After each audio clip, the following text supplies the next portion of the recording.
À 3h15 du matin, heure locale, un bombardier furtif B-2 fendait l'obscurité au-dessus de l'Iran central, à près de 13 000 mètres d'altitude. L'équipage était en vol depuis 11 heures déjà, cap sur un objectif unique. Un dépôt souterrain fortifié, chargé de missiles iraniens.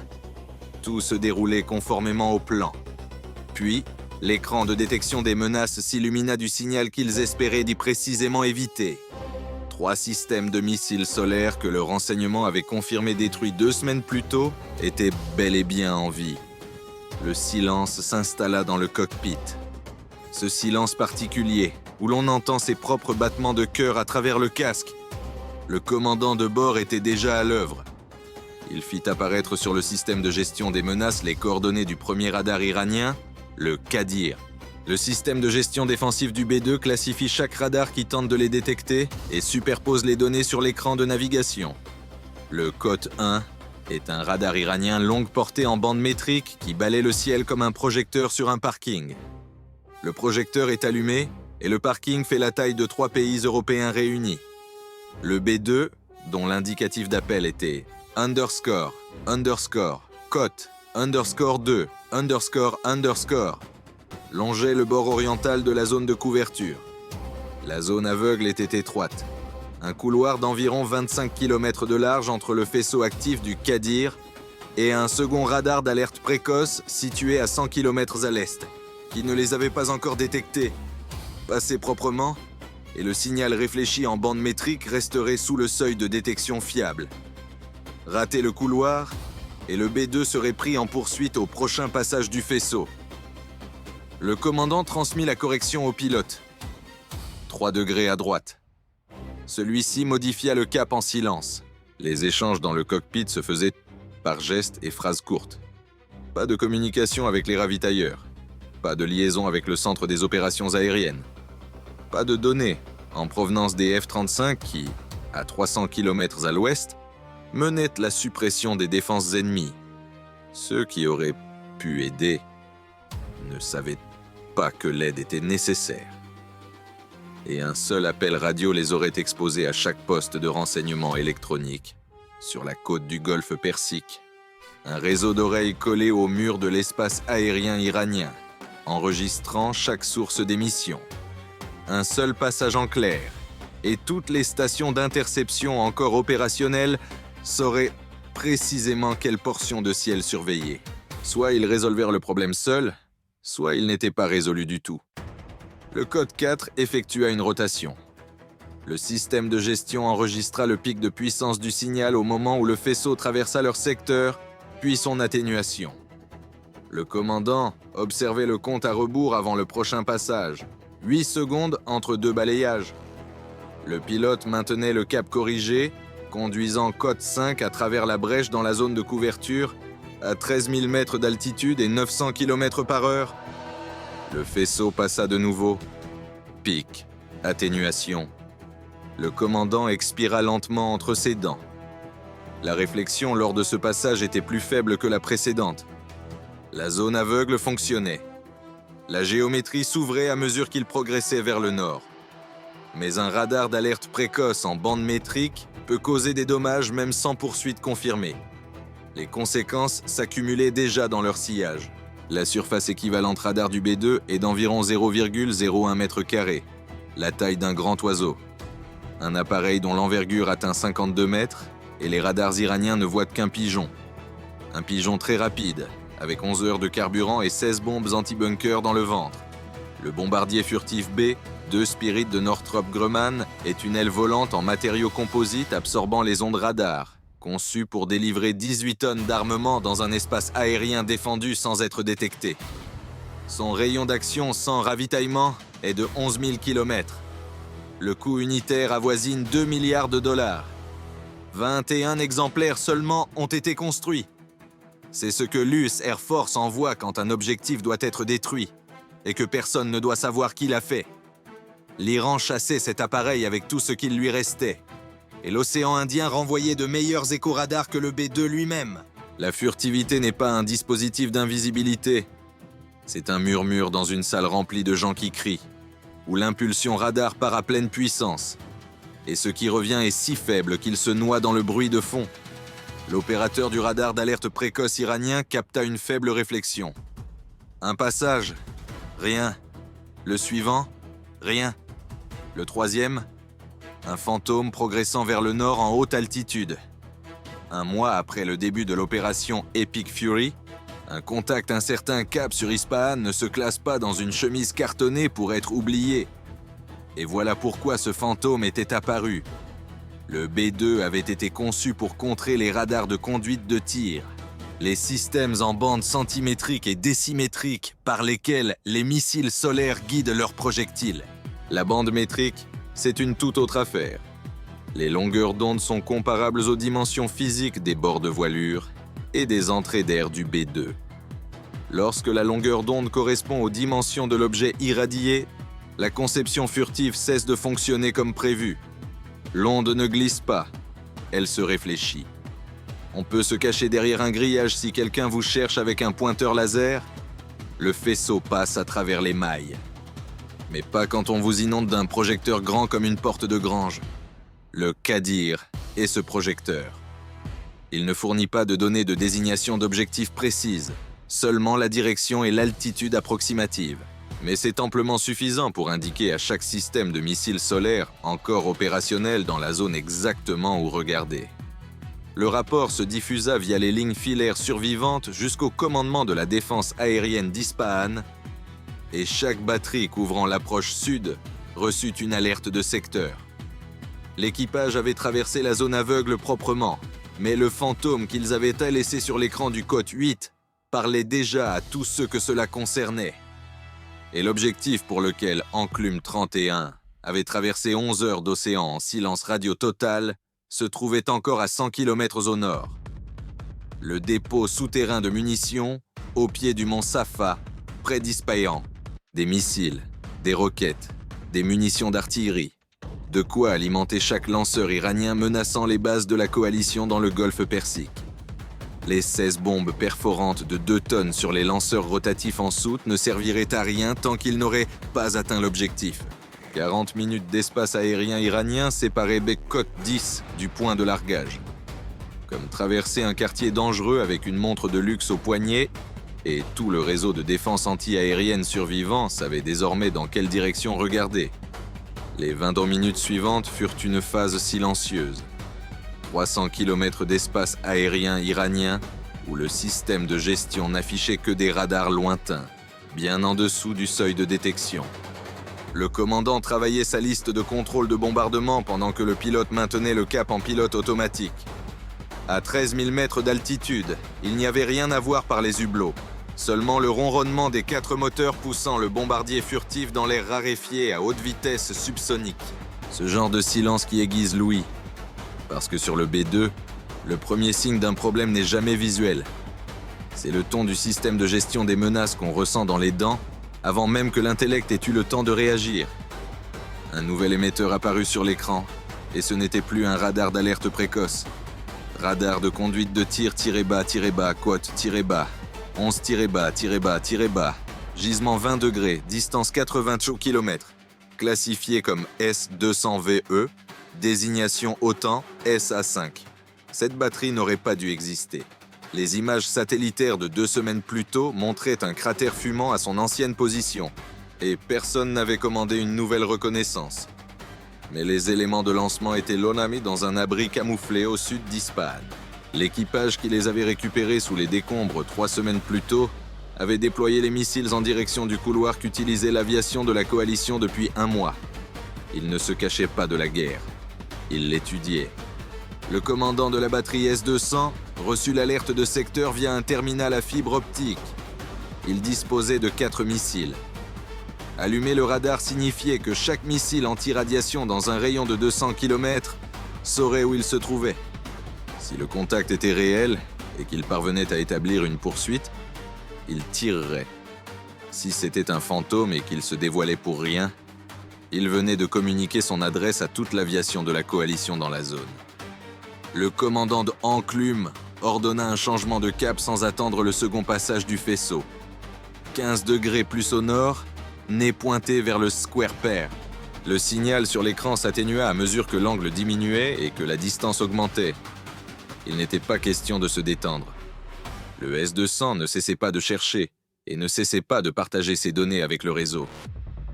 Un système soviétique des années 60 que la plupart des analystes considèrent comme détruit. Son missile 5V-28 mesure près de 11 mètres de long, soit à peu près la hauteur d'un immeuble de 3 étages, pèse 7 tonnes, emporte une ogive de 217 kg et atteint 3,5 fois la vitesse du son sur une portée supérieure à 250 km. Le radar de conduite de tir tiré-bas, quote tiré-bas, 15 tiré-bas, opère en bande centimétrique. Un radar actif qui crie dans l'obscurité et écoute l'écho. Une fréquence pour laquelle la géométrie furtive du B2 offre une certaine réduction de la signature, mais pas une protection complète à courte portée. Les 2 derniers tours de balayage venaient de prouver que le système était capable de les détecter à 80 km. Les données du radar S-200 transitèrent par les mêmes lignes à fibre optique que l'alerte initiale du Qadir. Le secteur fut mis à jour avec des données de conduite de tir confirmant la réalité du contact. Cap sur Ispahan, manœuvre d'évitement en cours. Le virage de 15 degrés avait augmenté la distance avec le S-200, mais avait simultanément signalé à chaque batterie survivante qu'une cible valant la peine d'être poursuivie était en approche. Par la même occasion, la correction avait brouillé tous les calculs de points d'impact pour les 16 bombes, et le commandant recalculait les coordonnées GPS pendant que le nombre de menaces à l'écran doublait. 90 secondes plus tard, le système de gestion identifia un nouvel émetteur. Gisement 45 degrés, impulsion à intervalles de plus en plus courts, quelqu'un resserrait le faisceau en direction du secteur de quote 17. Classifié comme radar AES à quote 18, radar de conduite de tir du système de missiles solaires, quote 19 au nord-est d'Ispahan. Le Bavar 373 ressemble à un détecteur de mouvement de garage. Seul, il est incapable de détecter un avion furtif avec un tel projecteur. Mais quelqu'un venait de lui indiquer exactement où braquer la lumière. Le code 21 avait fourni le quartier. Le S-200 avait donné la rue. Le code 22 inspectait appartement par appartement. Et voilà un problème sans solution propre. Le virage vers le nord avait placé le B2 vers le S-200, réduisant la surface équivalente radar pour le __quote _23 __. Mais le nez vers le S-200, c'est le flanc vers le Bavar 373, exposant une surface réfléchissante bien plus grande à un système bien plus sophistiqué. Chaque degré de cap gagnant contre une menace exposait l'appareil à une autre, comme essayer de se cacher simultanément de son épouse et de sa belle-mère lors d'un dîner de famille. À l'intérieur de la batterie code 25, le commandant regardait le code 26 ratisser le secteur avec des passages de plus en plus étroits. Il ne pouvait pas confirmer le contact, mais il avait passé un mois à observer les frappes de la coalition rasée tout autour de lui, pendant qu'il gardait son radar éteint, préservant sa batterie pour une cible qui en vaudrait la peine. Si quelque chose d'assez important pour voler seul vers Ispahan passait cette nuit, cela traverserait son secteur. Il resserra le faisceau. Le commandant Enclume activa le système de guerre électronique, la composante active de la technologie furtive du B2. Les modules intégrés dans la voilure interceptaient les impulsions radar du PAM Mirage 4 et les réémettaient avec un retard calculé et un décalage de fréquence. Sur l'écran du code 29 apparurent des fausses cibles suffisamment crédibles pour perturber la poursuite. Face à un réflecteur parabolique vieillissant, le brouillage aurait créé une cible fantôme parfaite à quelques kilomètres de l'avion réel. Le Mirage 4 était plus intelligent. Il se vérifiait lui-même en comparant les réflexions sous différents angles. Impossible de le tromper proprement, mais on pouvait brouiller l'image au point qu'une poursuite stable devenait impossible. Imaginez recevoir 30 versions légèrement différentes du même message. Vous savez que l'une d'elles est authentique, mais pendant que vous tentez de le déterminer, la conversation a déjà avancé. L'indicateur de menace du tiré bas, cote, tiré bas, 31 tiré bas. Tiré bas sur l'écran passa de stable à intermittent. Le commandant observait ses clignotements. Le brouillage avait gagné du temps, mais la situation s'était aggravée. Le système émettait. Les signaux de brouillage étaient captés par n'importe quel récepteur de renseignement électronique en ligne de mire. L'avion conçu pour être invisible venait de devenir l'objet le plus bruyant de l'Iran central sur la fréquence de travail du Quote 32. Le murmure le plus coûteux de l'histoire militaire s'était transformé en cri. Chaque station de renseignement électronique survivante dans un rayon de 160 km avait désormais le gisement du brouillage actif. Une cible en haute altitude au-dessus d'Ispahan. L'équipe S-200, dont le contact avait commencé à s'échapper, reçut un nouveau gisement du renseignement et orienta le Square Pair vers la cible. Le Bavard 373 obtint une confirmation croisée. La cible brouillait activement dans cette direction. 3 sources, la bande métrique du Qadir, le centimétrique du S-200, le renseignement électronique issu du propre système de guerre électronique du B-2. Une seule cible. L'appareil qui avait franchi la frontière 90 minutes plus tôt disposait désormais d'une adresse tridimensionnelle. Et il restait 4 minutes avant l'ouverture des soutes. 2 minutes avant le largage. Le commandant finalisait le dernier recalcul des points d'impact pendant que le pilote maintenait 13 000 mètres. Chaque manœuvre d'évitement au cours des 10 dernières minutes avait faussé les calculs de bombardement. 16 points d'impact à recalculer, pendant que 2 radars de conduite de tir et le réseau de renseignement convergeaient depuis 3 directions. 16 bombes attendaient le largage depuis le décollage de Diego Garcia. Tout ce qui s'était passé au cours de ces 11 dernières heures, la traversée transocéanique, les 3 ravitaillements en vol, le passage dans la zone aveugle, les corrections de cap, l'activation du brouillage, tout cela avait été fait pour 37 secondes au-dessus de cet objectif. Point d'impact confirmé. Les lanceurs rotatifs se mirent en position de largage. Chaque seconde de soutes ouvertes était une seconde pendant laquelle les 2 radars de conduite de tir construisaient beau la poursuite qu'ils cherchaient d'eau depuis 1 heure. Les soutes s'ouvrirent. Le moment pour lequel chaque équipage de B-2 se prépare. Et le moment de la plus grande vulnérabilité de l'appareil. Les 10 secondes de géométrie furtive qui avaient permis la traversée de la route n'existaient plus. La surface équivalente radar bondissait du niveau d'un oiseau à celui d'un petit avion. Les trappes étaient grandes ouvertes. 2 milliards de dollars d'ingénierie furtive vaincus pendant 10 secondes par le simple fait d'une porte ouverte. Le jeu de cache-cache le plus coûteux de l'histoire. Chaque radar de l'Iran central voyait soudainement les entrailles du bombardier, les lanceurs rotatifs, les corps des bombes. Tout cela réfléchissant l'énergie que le revêtement furtif était censé dissimuler. Sur l'écran de l'opérateur du Bavard 373, l'image se clarifiait instantanément. Le contact intermittent se transformait en poursuite stable. Un aéronef, gisement sud, altitude 13 000 mètres, et il demandait l'autorisation d'engagement. Le commandant de batterie se retrouvait face au dilemme que chaque officier de défense aérienne iranien avait intégré au cours du dernier mois. La moitié des batteries ayant activé leur radar de conduite de tir avaient reçu des missiles anti-radiation armes en moins de 90 secondes. S'allumer pour tirer, c'était risquer de recevoir un arme remontant son propre faisceau radar vers la source pendant que l'intercepteur n'avait pas encore quitté le rail. Le arme ne chasse pas les avions. Il chasse les radars. Dès qu'un système de missiles solaires émet, le arme accroche le signal et remonte vers la source, comme un chien sur la piste d'un écureuil. Sauf que cet écureuil pèse plus de 300 kg et arrive à 2 fois la vitesse du son. Mais le contact était réel, et il se trouvait juste au-dessus d'Ispahan. Il autorisa le tir. À l'intérieur des camps enclumes, le lanceur rotatif effectua son cycle. Les bombes à guidage GPSG BU-31 s'éjectaient une à une dans la nuit iranienne, GPS verrouillé, gouverne déployée, chaque bombe se dirigeant de manière autonome vers son point d'impact dans le complexe du dépôt. Qu'est-ce qui venait de quitter la soute d'armement? 16 bombes guidées par GPS, à l'arrière de chacune, une antenne GPS et 4 gouvernes corrigeant la trajectoire 10 fois par seconde.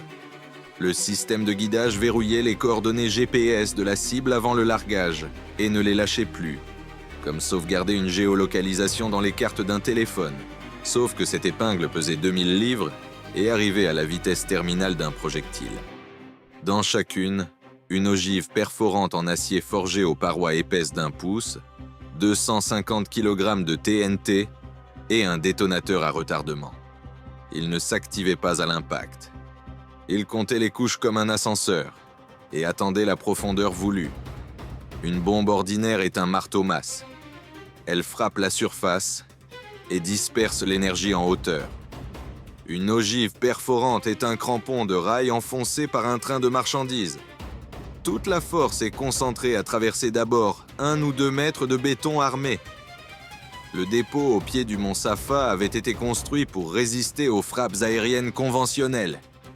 Il n'avait pas été construit pour survivre à 16 crampons de rail arrivant simultanément. Le commandant ne pouvait rien faire contre le missile tiré bas, quat, tiré bas, 38 tiré bas,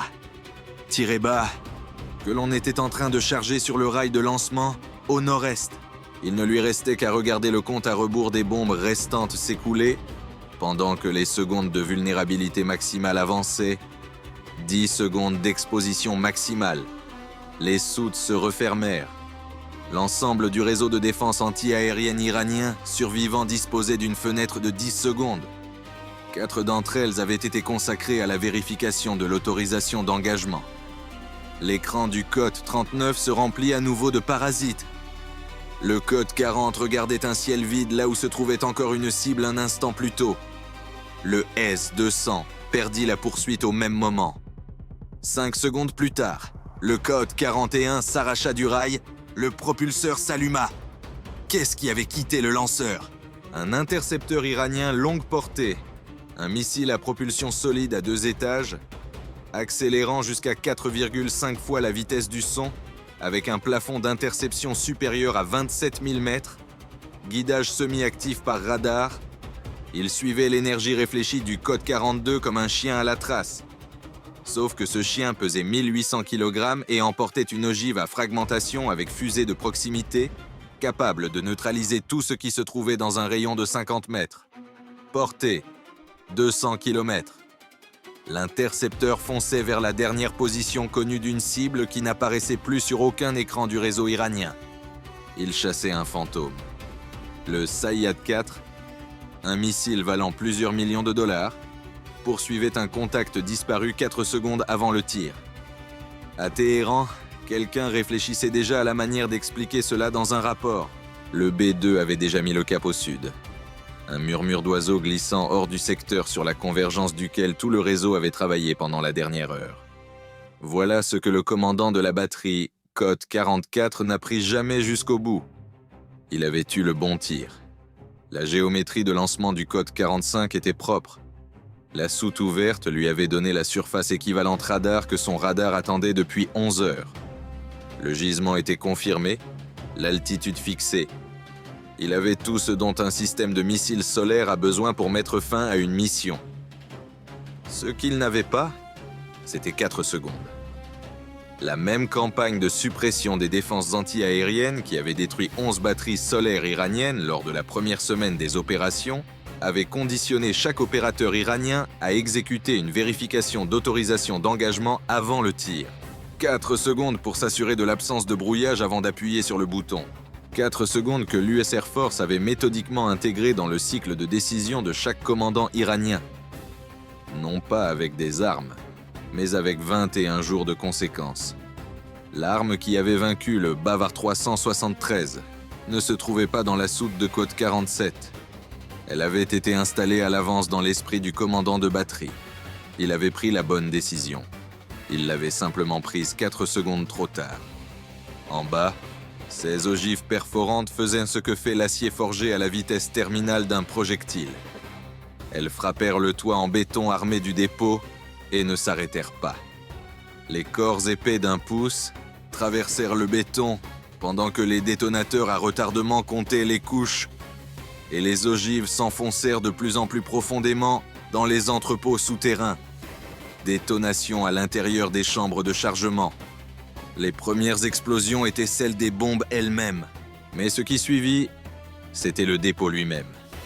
Les missiles stockés s'enflammèrent en premier. Le propergol solide prit feu dans un espace souterrain confiné où la surpression n'avait nulle part où aller.